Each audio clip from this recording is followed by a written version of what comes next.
Hello everyone, welcome back to my YouTube channel. तो अब इस वीडियो में हम लोग देखने वाले हैं एसिड बेसिस एंड सॉल्ट्स के इन टेक्स्ट क्वेश्चंस। तो इन टेक्स्ट क्वेश्चंस को हम लोग देखेंगे, ठीक है। तो पेन का कलर चेंज करते हैं, एक मिनट। ये ठीक है। तो पहला क्वेश्चन है, you have been provided with 3 test tubes. तो आप लोगों के पास 3 टेस्ट ट्यूब हैं। One of them contains distilled water. तो एक टेस्ट ट्यूब में क्या है, डिस्टिल्ड वाटर है।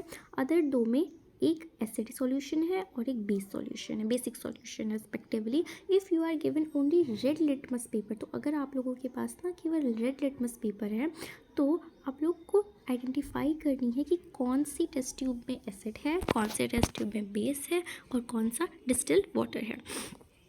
देखिए, solution if the colour of red litmus paper get change to blue. तो हम लोग को पता है, बेसिक सी चीज़ें हैं कि एसिड क्या करता है। एसिड क्या करता है, एसिड की मैं बात करूँ तो वो ब्लू लिटमस को रेड में चेंज कर देता है, ठीक है।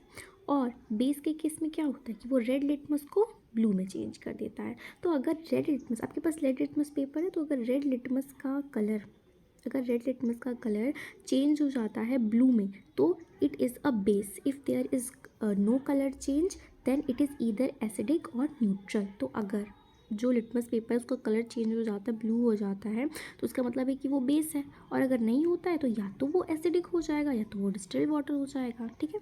Basic solution can easily identify. तो इस तरीके से हम लोग बेसिक सॉल्यूशन को आइडेंटिफाई कर सकते हैं। तो हम लोग मार्क कर देते हैं test tube A B C. A drop the solution of a drop of solution in A is put on the red litmus. तो हम लोगों ने रेड लिटमस पे ना ए का ए जो है उसका सॉल्यूशन हम लोगों ने डाल दिया, ठीक है। Same is repeated with solution B and C. तो बी और सी तीनों पे हम लोगों ने ना क्या किया, ए जो है, एक मिनट। तो हम लोग के पास रेड लिटमस था, तो रेड लिटमस पे ए बी और सी, ठीक है, अलग अलग तीनों का सॉल्यूशन डाल दिया। If either of them changes colour to blue, तो तीनों में से कोई ना कोई तो ब्लू में कलर चेंज करेगा, क्योंकि हम लोग को बोला गया है कि उनमें से एक बेस है। तो जो ब्लू कलर दे देगा, मतलब चेंज कर देगा, वो आप लोग का हो जाएगा क्या, base. Then it is basic, ठीक है, वो बेसिक हो जाएगा। Therefore out of 3 1 is eliminated. तो एक हम लोग को पता लग गई कि एक चीज़ बेस हो गई। Out of the remaining 2 any one can be acidic और न्यूट्रल। तो एक कोई एसिडिक होगी, एक कोई न्यूट्रल होगा, मतलब डिस्टिल्ड वाटर होगा। अब basic solution is mix with a drop of each remaining 2 solution separately and then the nature of drops of the mixtures be checked. If the colour of red litmus turns blue, then the second solution is neutral. If there is no change in color, then the second solution is acidic. This is because acid and basic solution neutralize each other, hence we can distinguish between 3 types of solutions. तो पहले हम लोगों ने क्या करा, हम लोगों ने ना ए ड्रॉप को डाल दिया। देखिए, ए जो है, ए में जो टेस्ट में सॉल्यूशन था उसको हम लोगों ने रेड लिटमस पे डाल दिया, ठीक है, तीनों को डाल दिया ए बी सी। तो फॉर एग्जांपल कोई भी एक ना रेड लिटमस से ब्लू लिटमस में चेंज हो गया, तो हम लोग को पता लग गया कि वो बेस है, ठीक है। अब वो ब्लू लिटमस जो है उस पर हम लोगों ने फिर बाकी 2 के सॉल्यूशन डाले। तो जिसका हो गया रेड, मतलब वो ब्लू लिटमस रेड हो गया, मतलब वो एसिडिक है, ठीक है, एसिडिक नेचर है। अगर वो उस ब्लू लिटमस में कोई भी चेंज नहीं आया, मतलब कि वो डिस्टिल्ड वाटर है। तो सिंपल सी चीज़ है, आप लोग यहाँ से ये पता लगा सकते हैं। नेक्स्ट क्वेश्चन है, why should curd and sour substances not be keeped in brass and copper vessels. तो जो कर्ड है या फिर खट्टी चीज़ें हैं वो हम लोग ब्रास या कॉपर वेसल्स में क्यों नहीं रखते। तो कर्ड दही है, ठीक है। आप लोगों को पता है कर्ड में क्या होता है, लैक्टिक एसिड, ठीक है, लैक्टिक एसिड प्रेजेंट होती है और सोर्स बेसिकली एसिड प्रेजेंट होता है, ठीक है, सब्सटेंसेस में एसिड प्रेजेंट होते हैं। और ब्रास और कॉपर क्या है, मेटल है। तो मेटल प्लस एसिड हम लोगों ने पढ़ रखा है कि मेटल प्लस एसिड क्या बनाते हैं, सॉल्ट प्लस हाइड्रोजन गैस को इवॉल्व करते हैं, ठीक है। तो एसिड, एक मिनट, हाँ, acid plus metal, salt plus hydrogen gas को इवॉल्व करते हैं। तो curd and other sour substances contain acids. तो इन सब में एसिड पाया जाता है, therefore they are keeped in brass and copper vessel. तो अगर हम लोग इनको ना मतलब मेटल में किसी बर्तन में रखेंगे तो मेटल ना एसिड के साथ रिएक्ट कर जाएगा और हाइड्रोजन गैस को लिबरेट करेगा। हार्मफुल प्रोडक्ट से यहाँ पे सॉल्ट है, मतलब सॉल्ट प्लस हाइड्रोजन गैस है, तो वो हाइड्रोजन गैस को इवॉल्व करेगा और हार्मफुल प्रोडक्ट मतलब बनाएगा, फॉर्म करेगा, जिससे कि फूड स्पॉइल हो जाएगा, फूड ख़राब हो जाएगा, ठीक है। नेक्स्ट क्वेश्चन है which gas is usually liberated when an acid reacts with a metal. तो सिंपल सी चीज़ है, कौन सी गैस लिबरेट होती है? हाइड्रोजन। ठीक है, हाइड्रोजन गैस लिबरेट होती है जब एसिड रिएक्ट करता है मेटल के साथ। अभी हम लोगों ने देखा। Insulate with an example, how will you test the presence of gas. तो गैस की प्रेजेंस कैसे चेक की जा सकती है? तो ये वाली जो एक्टिविटी आपकी ये वाली आपके NCERT में दी गई है। यहाँ पे मैं आप लोग को बताती हूँ किस तरीके से आप लोग इसको कर सकते हैं। तो यहाँ पे ना आप लोग को एक बीकर ले लेना है इस तरीके से, ठीक है। इसमें आप लोग यहाँ पे यहाँ पे आप लोगों ने ना छोटे छोटे जिंक के ना ग्रैन्यूल्स डाल दिए, और ये आपका वाटर हो गया, इग्नोर करिएगा इसको। ठीक है, फॉर एग्जांपल ये इस तरीके से आप लोगों ने वाटर ले लिया और उसमें छोटे छोटे जिंक के ग्रैन्यूल्स डाल दिए।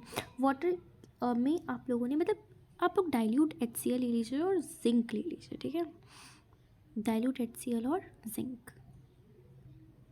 ठीक है, तो यहाँ पे मैंने थोड़ा सा ठीक से बना लिया इसको। तो डाइल्यूट HCl और जिंक जब ये रिएक्ट करेंगे तो इस तरीके से आप लोग एक टेस्ट ट्यूब लगा दीजिए, ये बीकर।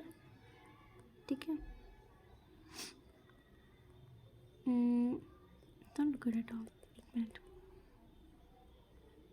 ठीक है, तो इस तरीके से ये आपका हो गया। तो यहाँ पे ना आप लोगों की ना HCl है, डाइल्यूट HCl है।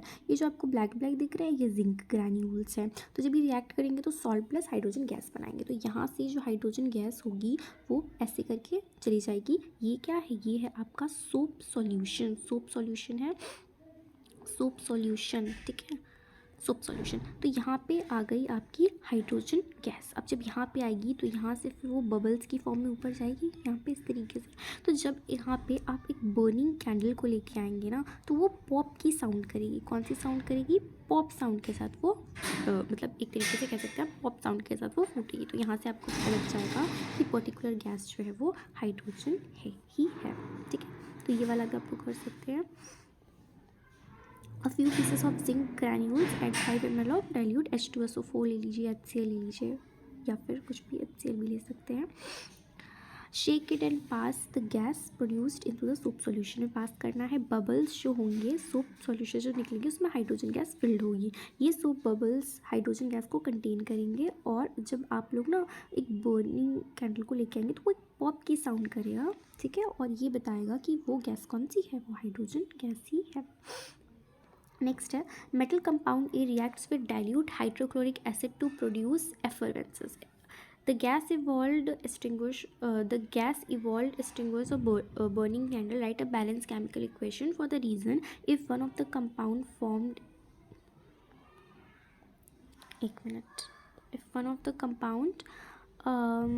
formed is calcium chloride. ठीक है, तो एक मेटल कंपाउंड ए है जो कि डाइल्यूट हाइड्रोक्लोरिक एसिड के साथ रिएक्ट करता है, एफरेंसेस बनाता है, और एक गैस इवॉल्व होती है जो कि बर्निंग कैंडल को ना बुझा देती है। तो अगर कोई ऐसी गैस आप लोग को गिवन है कि जो बर्निंग कैंडल को ठीक है बुझा दे, तो वो कौन सी गैस है? सिंपली वो CO2 गैस की बात कर रहे हैं।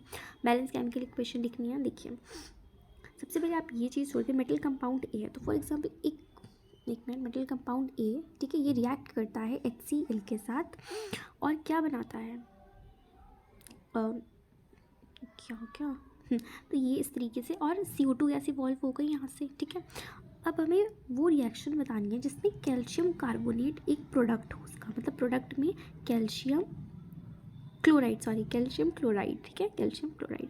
तो यहाँ से देखिए Cl है, Cl हो गया यहाँ पे। ठीक है, तो ए कंपाउंड आप लोग खुद सोचिए कि ए कंपाउंड क्या हो सकता है।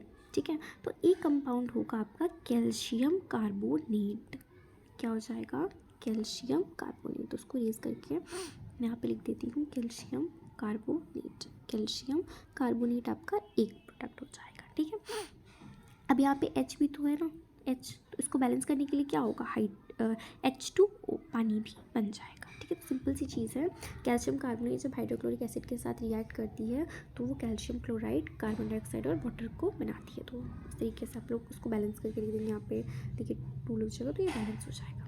ठीक है, नेक्स्ट क्वेश्चन है why do HCl HNO3 show acidic characters in aqueous solution, why solution of compounds like alcohol and glucose do not show acidic character। तो हमने चैप्टर में भी पढ़ रखा है कि HCl HNO3 जो एसिड होते हैं ना एक्वस सॉल्यूशन में H+ आयंस को रिलीज़ करते हैं, ठीक है, जिसकी वजह से ये अपना एसिडिक कैरेक्टर शो कर सकते हैं।